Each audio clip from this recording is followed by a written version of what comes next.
Hi guys! Welcome back to Just Basics and welcome back to another video. And today guys ay third video na ng ating Dahua CCTV series. So if hindi mo pa napanood ang ating first and second video, meron tayong link sa description box. That's the unboxing and installation process ng ating Dahua CCTV. Or you can also click the link here.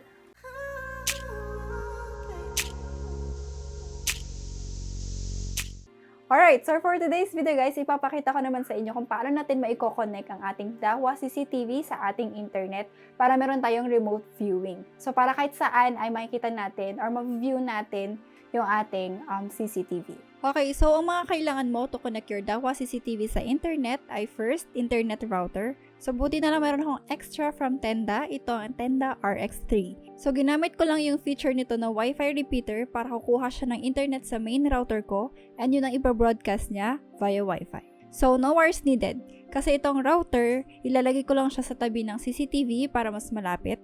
So ang magiging connection niya kasi ay wired connection. So sa tingin ko, lahat ng basic CCTV ay wired connection. Yung mga mas bago lang siguro or mas mahal, yung mga pwede direct sa Wi-Fi. And then dahil wired, syempre LAN cable. And finally, yung phone mo. So Android nga lang meron ako guys. Not sure kung pwede po sa iPhone.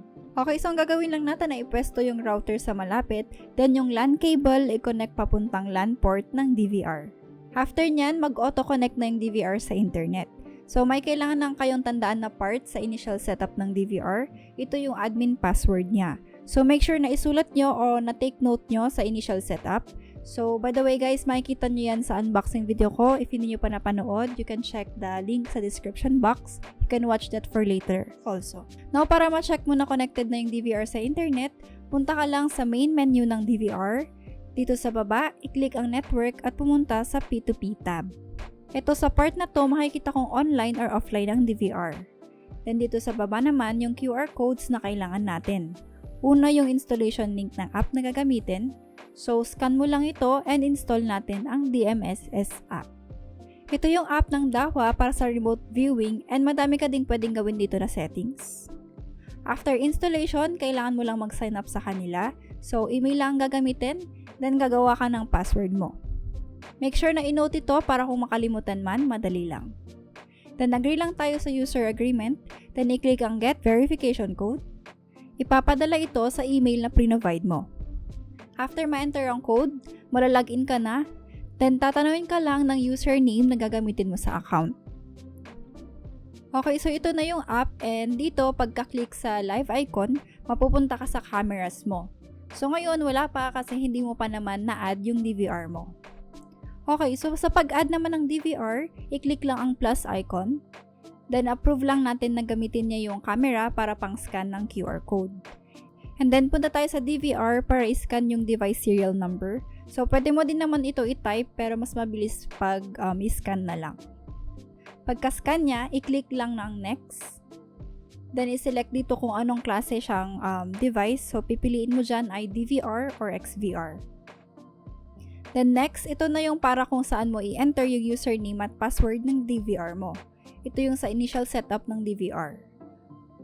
Okay, so after mo ma-enter yung details, i-click lang ang save. Then select ng time zone. Then click na natin ang done.